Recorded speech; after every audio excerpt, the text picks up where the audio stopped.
अस्सलाम वालेकुम फ्रेंड्स, मैं हूं शहजाद मुगल और आप देख रहे हैं टेक्नोलॉजी यूट्यूब चैनल।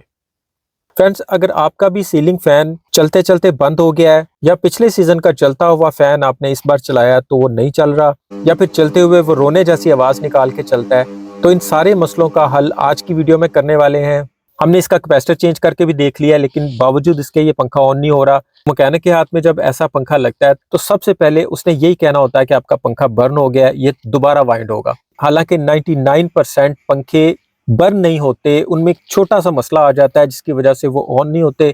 हमारे पंखे के साथ भी ऐसा ही है। इससे पहले जब ये चलता था तो रोने जैसी आवाजों के साथ चलता था। इस पंखे को हम खोलेंगे और इंशाल्लाह इन दोनों मसलों का हल कर लेंगे। जो काम आज हम इसमें करने वाले हैं उसके बाद इस पंखे के बहुत सारे मसले हल हो जाएंगे। एक तो बिजली की बचत हो जाएगी, स्पीड तेज हो जाएगी, आवाज खत्म हो जाएगी, इसके बर्न होने की भी टेंशन नहीं रहेगी और इसके रोने धोने वाली आवाजें सिरे से खत्म हो जाएंगी। खोलने का तरीका मैं आपको पहले कई दफा बता चुका हूँ कि हमारे फैन के अंदर वायरिंग में से आती हुई बिजली की दो तारें कनेक्ट होती हैं। पंखे के अंदर जहाँ पे कैपेसिटर लगा होता है उस जगह से वो दो तारें हमें उतार देनी होती हैं। उससे पहले हमें मेन डीबी से बिजली का कनेक्शन डिस्कनेक्ट करना होता है। जहां इसका कैपेसिटर लगा होता है उस जगह पे एक छोटा सा पेच होता है, उसे खोल के हम इसे हाथ से घुमाते हैं तो पंखा नीचे की तरफ आसानी से उतर आता है। अगर आपको इनकी तारों की ज्यादा समझ नहीं आई तो कनेक्शन उतारते वक्त आप एक फोटो बना लें और दोबारा उसी फोटो के मुताबिक आप कनेक्शन दोबारा कर लें। उसके बाद इसके तीनों पर उतारने होते हैं और इसके ऊपर लगे हुए 3 पेच खोलने के बाद इस पंखे की इस बॉडी को खोलना होता है। तो इसे खोलने के लिए हमें इस तरह की कोई राड टाइप की चीज चाहिए होती है जो हम इसके नीचे रखेंगे। तो इसे नीचे की तरफ थोड़ा थोड़ा मारेंगे तो ये बड़े आराम से खुल जाएगा। दूसरा हिस्सा खोलने के लिए दूसरी तरफ से हल्का हल्का मारेंगे तो दूसरी साइड वाला हिस्सा भी बाहर की तरफ आ जाएगा और उसके बाद हम इसके ऊपर वाली ये अटैचमेंट को घुमाते हुए इसके साथ से खोल लेंगे और इसके अंदर वाला हिस्सा इसकी बॉडी से अलग हो जाएगा। आप देख सकते हैं कि पंखे को इसकी बॉडी से अलग करते हुए इसके ये प्लास्टिक के छोटे छोटे पीस इसके साथ से झड़ गए हैं, इसलिए हमने इसे बड़े एहतियात से हल्की हल्की जरक देके इसे इसकी बॉडी से अलग किया है। लेकिन फिलहाल हमें ये देखना है कि ये पंखा ऑन क्यों नहीं हो रहा। तो इसमें ना तो कोई नमी आई है ना ही ये बर्न हुआ है। आपने जैसे पंखे को खोलना है इसकी वाइंडिंग को चेक करना है, कहीं से बर्निंग शो तो नहीं हो रही। इसका कहीं से भी अगर एक आध सेट कहीं से बर्न हो चुका हुआ है तो इसमें एक आध सेट अलग से डल जाता है। सारे पंखे को वाइंड करने की जरूरत नहीं होती। मोस्टली इसकी मेन तार का जॉइंट जो इसकी वाइंडिंग के साथ अटैच होता है वो उखड़ जाता है, वो उतर जाता है।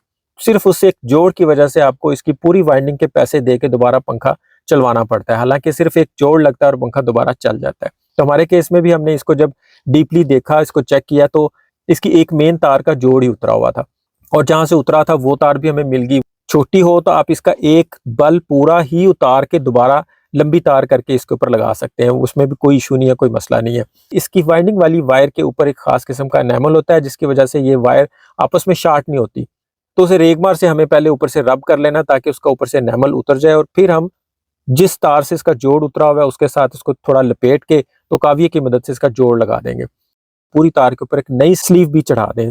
जोड़ लगते लगते मैं आपको ये भी बता देता हूँ कि ये जोड़ उखड़ता क्यों है, पंखा एकदम चलते चलते बंद क्यों हो जाता है।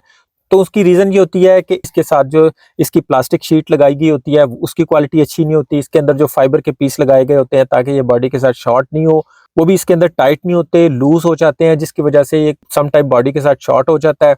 पंखा जब घूमता है तो इसकी वाइंडिंग के सेट भी अंदर हिलते रहते हैं जिसकी वजह से इसका जोड़ उखड़ जाता है।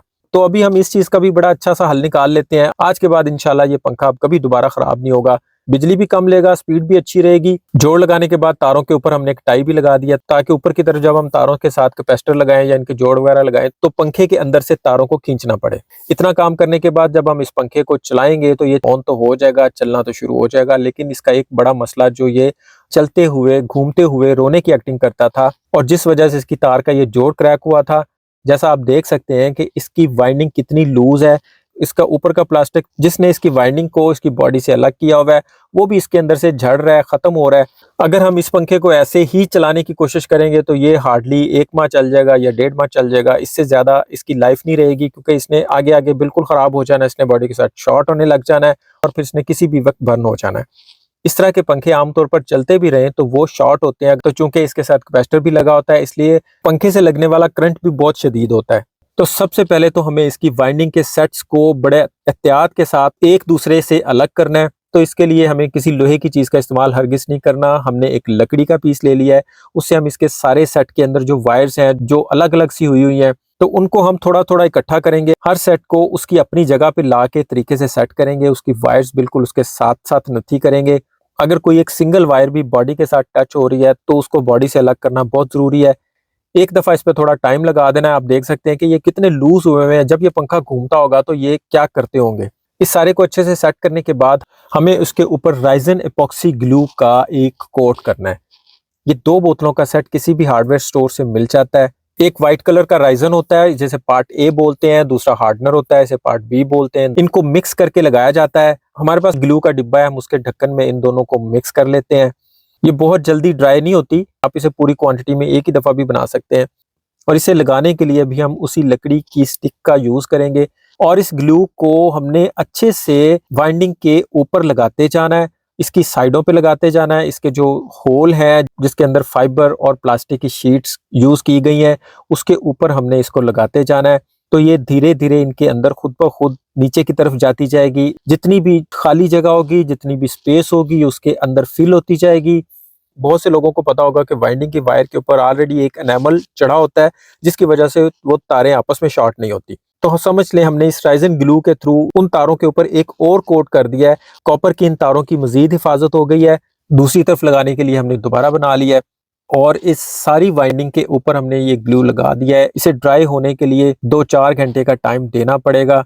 बेशक आप इसे लगाने के आधे घंटे के बाद पंखे को फिट करके तो उसकी जगह पे लगा सकते हैं, लेकिन उसे चलाने के लिए आप इसे कोई घंटा डेढ़ का टाइम दे दें। उसके बाद पंखे को जितना मर्जी चलाएं। ना ही पंखा री री करके चलेगा, अब बिल्कुल पंखा ऐसे चलेगा जैसे आपने बिल्कुल किसी अच्छी कंपनी का नया वाला पंखा लाके लगा दिया होगा।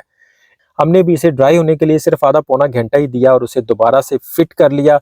दोबारा फिट करने का तरीका वैसे ही है जैसे हमने इसे खोला था, लेकिन इसे छत पे लगाने से पहले हमने इसे एक दफा नीचे चेक कर लिया है। प्लास के साथ हमने इसके ऊपर से पकड़ के इसको करंट देके देख लिया है। ये बिल्कुल ठीक चल रहा है, बिना शोर के चल रहा है, बिना रे रे किए चल रहा है। स्पीड भी बहुत अच्छी हो गई है, शोर भी खत्म हो गया है, पंखा एकदम से नया हो गया है। उसके बाद इसके परों को कस देंगे। जिस पर को जहां से खोला है वहीं पे कसना है। पहले ये पंखा बिल्कुल ऑन नहीं हो रहा था, मैकेनिक को दिखाया, उसने कहा इसकी वाइंडिंग जल गई है, पूरी की पूरी वाइंडिंग नहीं होगी। तो हमने फैसला किया कि हम इसे खुद ही उतार के खुद ही इसके सारे मामला ठीक करेंगे। अब ये पंखा किसी भी अच्छी कंपनी के नए पंखे से कम नहीं है। ये काम करने के बाद मैंने घर के सारे पंखों में ये राइजन ग्लू लगा के उन सब के रोने बंद कर दिए। वीडियो अच्छी लगे तो इसे लाइक जरूर कर दीजिएगा। चैनल पर नए हैं तो सब्सक्राइब करके बेल के आइकन पर ऑल पे प्रेस करना मत भूलिएगा, ताकि हमारा राब्ता बना रहे और हर नई आने वाली वीडियो आप तक बर वक्त पहुंच सके। अभी के लिए इतना ही। अपना और अपनों का ख्याल रखिएगा। बहुत बहुत शुक्रिया। अल्लाह हाफिज़।